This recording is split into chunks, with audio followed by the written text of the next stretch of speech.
court. Go to the Supreme Court to compel COA to publish. You cannot go to Congress. Hindi ka pakinggan doon. Pinayuhan ni dating Pangulong Rodrigo Duterte ang mga Pilipino na dumulog sa Korte Suprema para manawagan sa Commission on Audit o COA na buksan ang Book of Accounts ng mga kongresista. Iyan ang sagot ni Duterte nang tanungin ng isang vlogger kung anong dapat gawin upang mapilitan ang mga kongresista na buksan ang kanilang mga libro. Hanggang ngayon kasi ay hindi pa rin tumatalima ang mga kongresista sa hamon ni Duterte na buksan ang kanilang libro at busisiin kung paano ginagamit ang pondo ng gobyerno. At para maging patas, handa rin si Duterte na isapubliko ang kanyang Book of Accounts noong siya ay naging presidente, mayor at congressman. But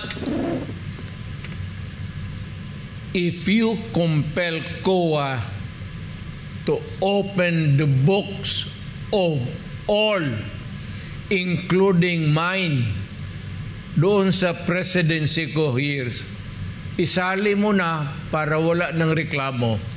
Baski yung akin lang, yung panahon ko, isali na ninyo, open the book of yung accounts ng lahat ngayon. Isali na ninyo yung years ko na congressman ako, pati yung presidente ako. Buksan ninyo at i-publish natin.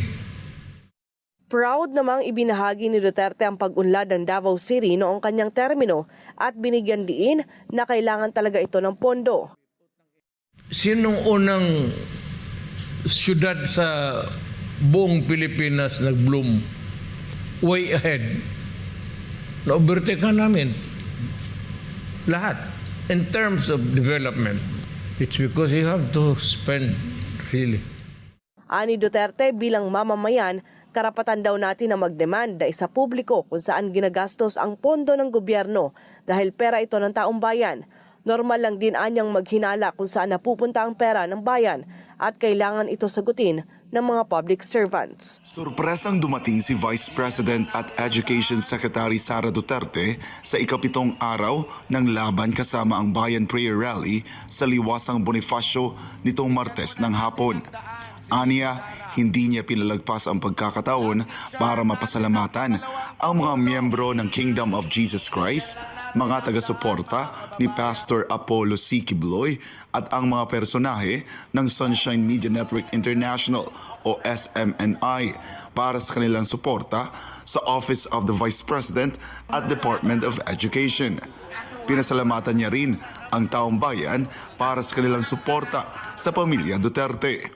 Andito ako ngayon sa Laban Kasama ang Bayan para magpasalamat sa mga tao sa kanilang suporta sa akin at ang kanilang suporta sa aming pamilya, ang pamilya Duterte. Napakalaki ng utang na loob namin sa taong bayan, hindi lang sa mga taong nandito, kundi sa lahat ng mga kababayan natin sa buong bansa dahil binigyan nila kami ng pagkakataon na makapagserbisyo sa ating bayan. Muli ring ipinahayag ni Vice President Duterte ang kanyang pakikiisa laban sa pang-aapi sa SMNI na aniya ay isang malinaw na paglabag sa freedom of media. Ipinahayag din ng pangalawang Pangulo ang kanyang suporta kay Pastor Quiboloy sa gitna ng mga isyong kinakaharap ng butihing pastor. Natin na this is a trial by publicity. Mga hearing na walang pinupuntahan, mga witnesses kuno na nagkukubli kung ano yung kung sino yung totoong identity nila.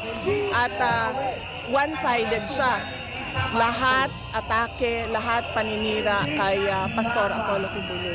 Bukod sa hustisyang ipinaglalaban para kay Pastor Quiboloy at sa SMNI, ipinagsisigawan din ng mga dumalo sa prayer rally na mahinto na ang katiwalian, terorismo, kriminalidad, korupsyon at iligal na droga sa bayan. Kanila ring idinadalangin na ang mga namumunoy maging daan ng kabutihan at katarungan at matanggal sa puso ng bawat Pilipino ang kaharian ng kasamaan at pang-aabuso, lalong-lalo na sa mga taga-gobyerno. Ang mga hinaing na ito, ayon kay Vice President Duterte, ay dapat may parating kay Pangulong Ferdinand Marcos Jr. Yan po ay karapat-dapat na iakyat nila sa ating Pangulo. Meron pong sa lahat naman ng mga complaints ay pwedeng mapag-usapan ng merong diplomasya. At nasaya ako dahil ang mga supporters ni Pastor Apollo Kibuloy, members ng Kingdom of Jesus Christ, personahe ng SMNI, merong mga ganito na mga rally at pagtitipon para mapalabas nila ang kanilang mga nararamdaman.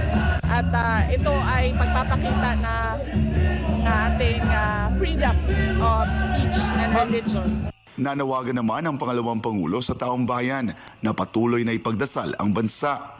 Dapat ding magdasal aniya para sa katotohanan at hustisya para sa lahat na magiging pantay-pantay ang pagtrato ng gobyerno sa lahat ng mga tao. Sa panawagan naman ng mga nasa prayer rally na siya ay maging presidente ng Pilipinas, ito ang kanyang naging tugon. Alam mo, kasi sinasabi ko lagi, no, ang buhay politika, ang buhay ng tao, hindi natin alam kung ano yung mangyayari bukas. Kaya ang lagi na lang natin pwedeng gawin ay magdasal sa Diyos, magdasal para sa bayan natin, magdasal para sa katotohanan, magdasal para sa hustisya, and syempre magdasal para mabigyan ng wisdom na magawa yung trabaho natin. Sa ngayon, ayon kay Vice President Duterte, tinututukan niya ang kanyang trabaho sa Office of the Vice President at sa Department of Education. Makakaasa sila na tutuparin ko ang mandato ng aking opisina, ng Office of the Vice President, ng Department of Education, at pagtatrabuhuan ko yun. Nandoon yun sa aking oath, nakalagay doon that I consecrate myself to the service of the nation. Ibig sabihin nun, magtatrabaho ako para makakita tayo ng mas magandang kinabukasan para sa ating bansa. Una na ring sinabi ni Vice President Duterte na sa kabila ng mga black propaganda laban sa kanya ay patuloy aniya siyang magtatrabaho at tutuparin ang kanyang tungkulin. Ayon pa sa pangalawang Pangulo na hindi na niya ipinagtataka ang mga paninira laban sa kanya. Lumaki ako sa politika, kaya alam ko na ang black propaganda ay kaparte ng journey ng isang politician. So, sinabi ko nga, meron silang parang script kumbaga na kinokopya. Parang gusto nilang palabasin na si Inday Sara ay isang corrupt, abusado, taksil, na murderer, na warlord.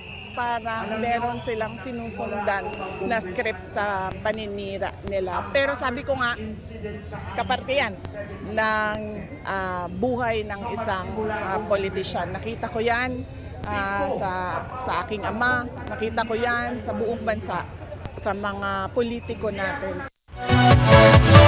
Yeah.